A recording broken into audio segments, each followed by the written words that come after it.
Hey, what's up guys? This is Brian at WhisperStatus74 and this video is going to be about the Hdtvtest blind shootout that Vincent just did a few days ago. The results were in yesterday. Many of you have talked about it and have commented on it and want to know my thoughts on it. He hasn't done a video on it yet as of Tuesday morning, and it is here now on, let's see, Flatpanelshd. I'll try to link that, but you can look up Hdtv Shootout 2019 and it'll come up. He did one in 2018 as well. Now, what I want to talk about in this video is, this is going to be a long one, guys, so please buckle up, is our thoughts on it as a community is going to be very different than their thoughts on it. And you have to keep in mind, guys, how these shootouts are set up. Also, keep in mind that Vincent and, a lot of these different publications, there's so much painstaking work that these guys do, as well as Artings, as well as Digital Foundry. Now on YouTube, it's amazing how small these channels are in comparison to many others, considering the amount of work that they do. So please take the time to support them, support their channels. I believe some of them have Patreons as well. Look into doing that. But Vincent does a lot of very analytical, very detailed work, numbers-based. Everything is very accurate. And I'll read you some of this article, and then we're going to talk about my thoughts on it. But I want to set the stage here a little bit in terms of these shootouts. One, please don't take any of this personal. I feel the need to have to do a little bit of that hand-holding, because not that people are overly sensitive, it's just that these are very expensive devices that people have spent a lot of money on. And those of you that haven't spent that money kind of laugh at those that have, and it creates this really weird thing. And there's no need for it, for us in the comments. Discuss what you can, argue all you want, but just keep in mind that this is a discussion-based channel. It's not a toxic one. So please keep that as civil as you can, because it's an excellent discussion.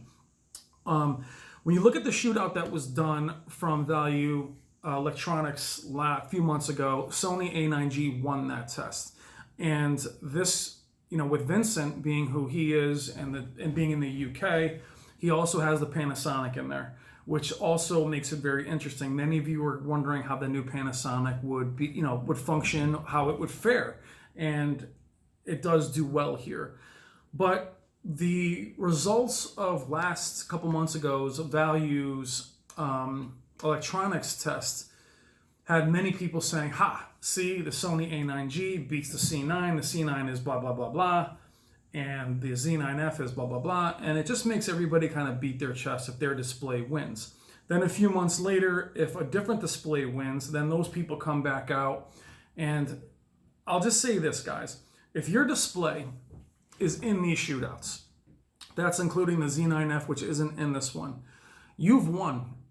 You have the best of the best. If you're in this shootout, any of the OLEDs, now we'll read off what's in here. What they have is an LG C9. They have a Panasonic GZ2000. They have the Samsung Q90R, which is the only LED in the shootout, and the Sony A9G, which is a Master Series. Now, those are all the flagships, except for the Q90R. I would wonder why the 900R isn't there, because that's considered their flagship, but I guess it's 8K versus 4K, so it makes sense. I want to speak quickly on the Q90R.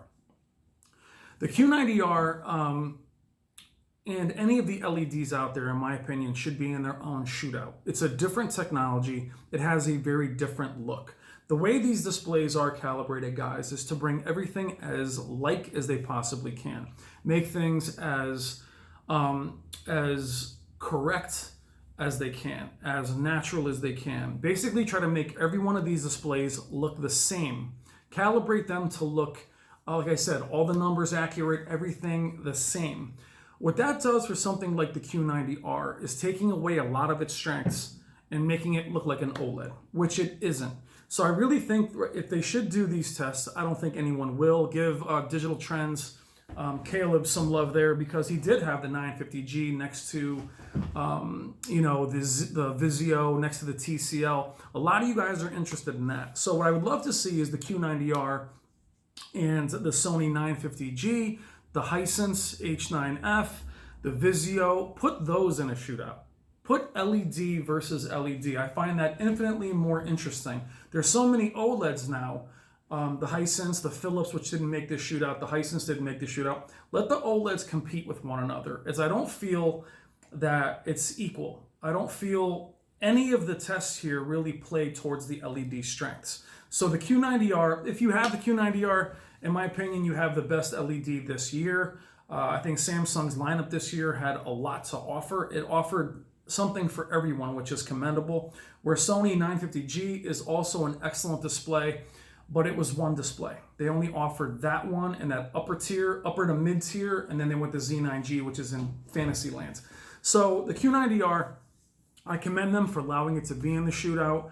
It won bright room performance, which again, like the Z9F, talks about its peak brightness. But again, none of these tests that they do really show what the LED can do. So I'd love to see that in a separate shootout all by itself against all our other LEDs that are out there, the Vizios, the Hisense, the TCLs, the Sonys, the LG Nano series.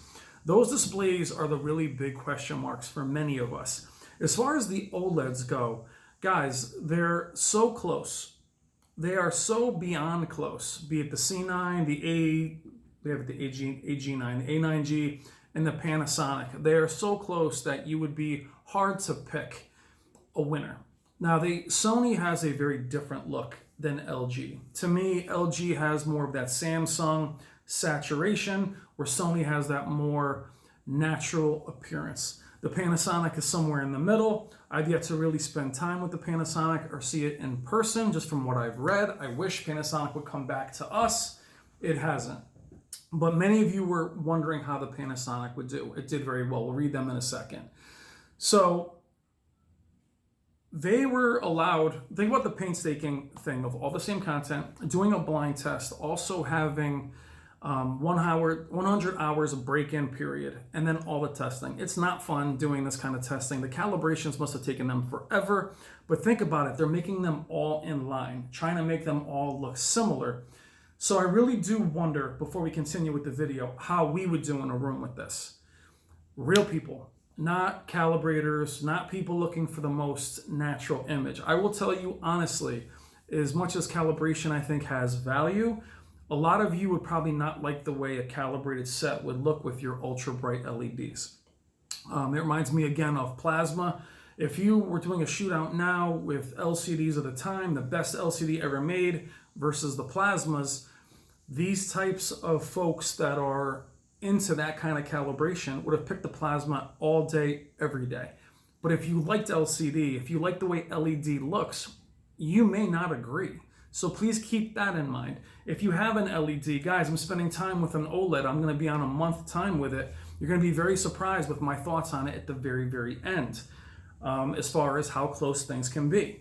However, they do look very different as far as their styling, the way they actually show up. Doesn't mean one's better than the other. OLED is known to be the best overall picture quality, but it might not be the best for your specific needs. So when you're watching these shootouts and you say, Sony A9G wins, awesome, done, it's a wrap, the LGs are terrible, the Panasonics are terrible. Guys, they are so very close. I mean, so very close that you win if you have any of these. And if you have any of these, guys, that means you spend some money. Don't be overly sensitive for the money you spent. If you love your display, don't let this change it. They were all very, very close. So we talked about the displays that are in it: C9, the Panny, Samsung Q90R, and the Sony A9G. Okay. The best home theater, the Panasonic GZ1. The runner-up was the LG C9. Best living room TV, the Panasonic one. The Q90R was the runner-up there. That probably has to do more with everyday watching, how the display behaves in your living room, how it is every single day. That would also include bright room performance and probably reflection handling. For the best home theater, that is dedicated home theater, those two won. Best HDR, or I'm sorry, let's go back. The best gaming TV, this is very surprising because it's the LG C9.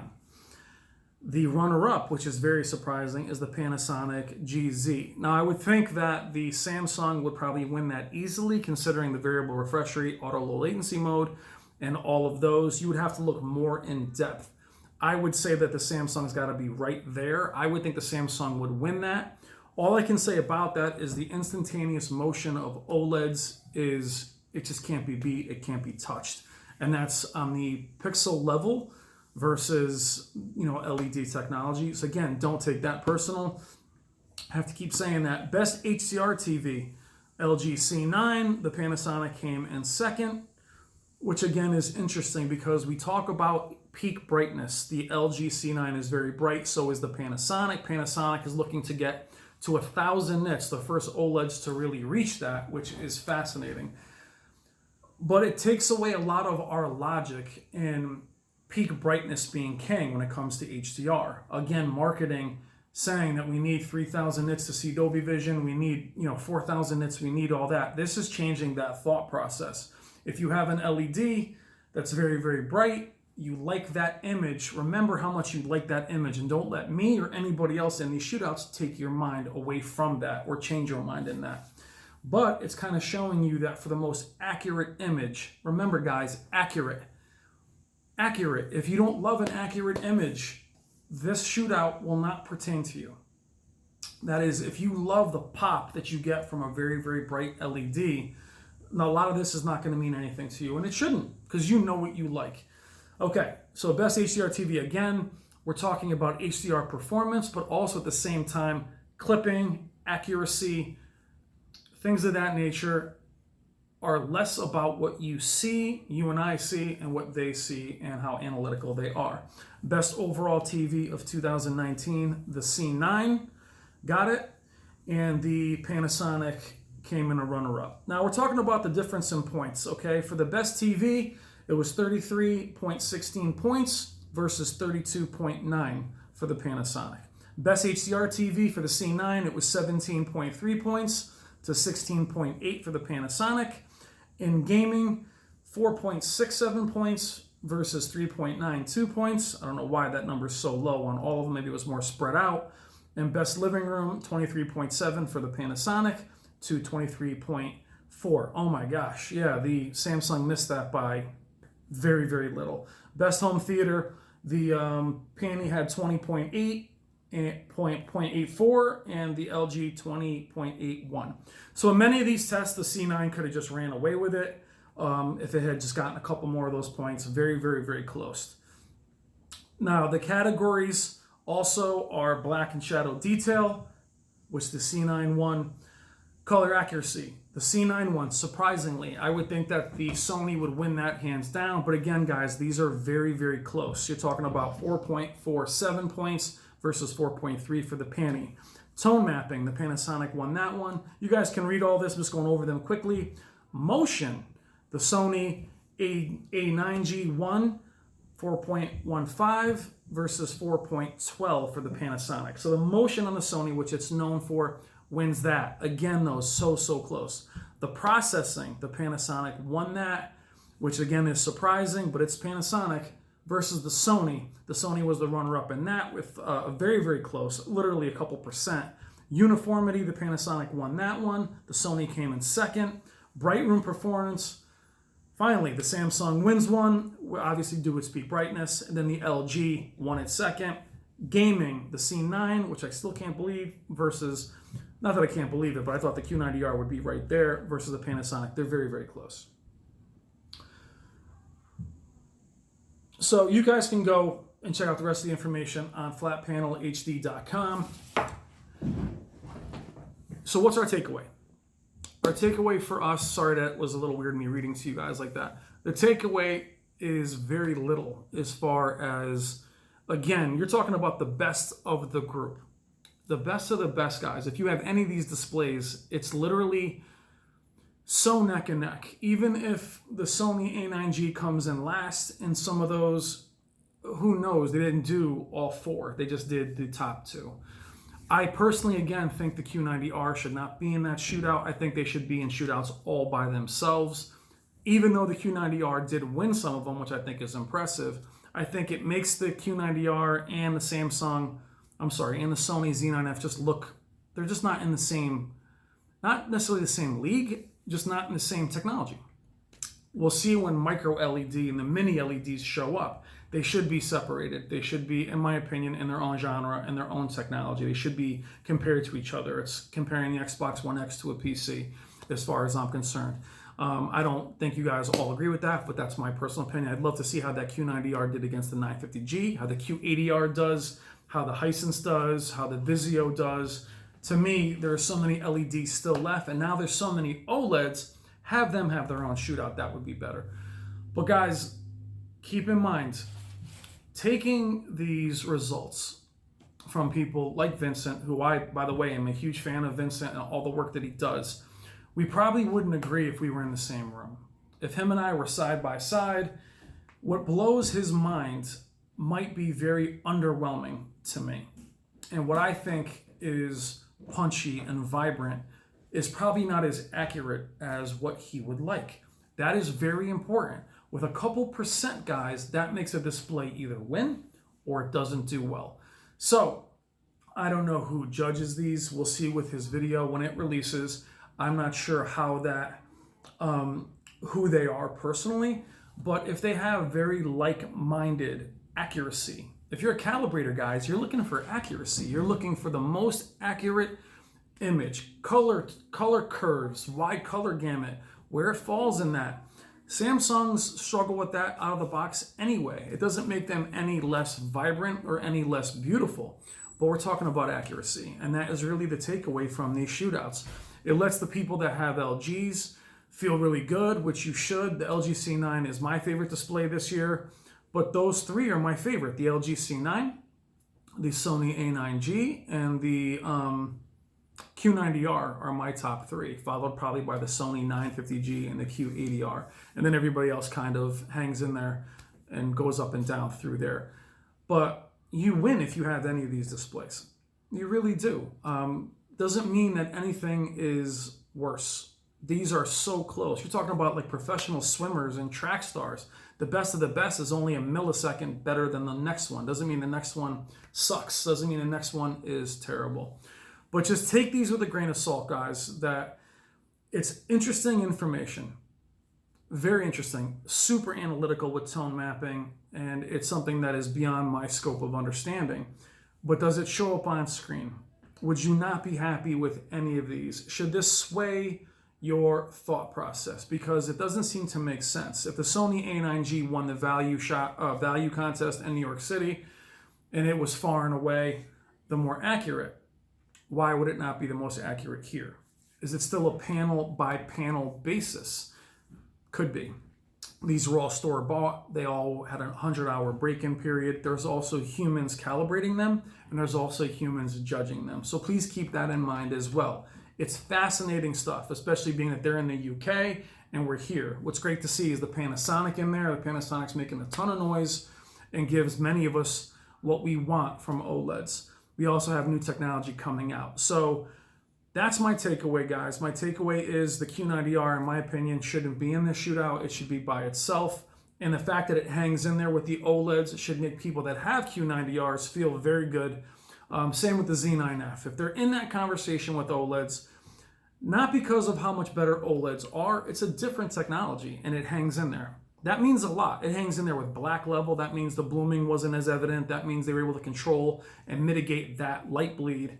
That speaks volumes to the Q90R in terms of its black level. I'd love to see how the other LEDs hang in there, especially those that are at a lower price point, or the flagships of the ones at lower price point, which is very interesting to many of you. Again, guys, when watching this, think accuracy, and if that's a picture that you'd like. If you had somebody come in and calibrate your display like a Vincent, would you be happy with it? You probably would be happy in that placebo effect, knowing that he took the time and it's very natural. But would you miss the pop?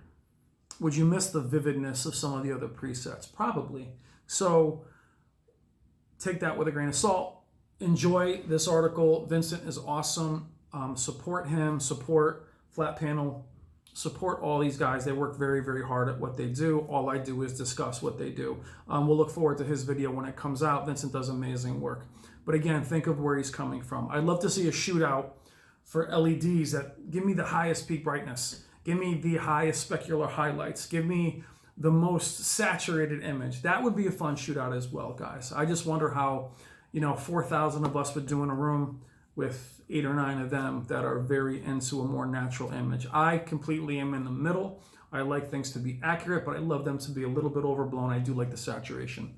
So LG C9 wins. The Panasonic is the runner-up. It was all very, very close. Give the Q90R for being in the conversation. Give Vincent a lot of props. Let me know what you think in the comments, guys. Does this sway your buying options? Does this make you want to pick one or the other? Which display do you have? Does this change your thought process if you're looking to buy one? All right, guys, thank you. As always, these are my thoughts on Hdtvtest Shootout, accuracy, and more natural image. That's what they tested it on. And let me know what you think in the comments. Take care. I will talk to you soon. Bye.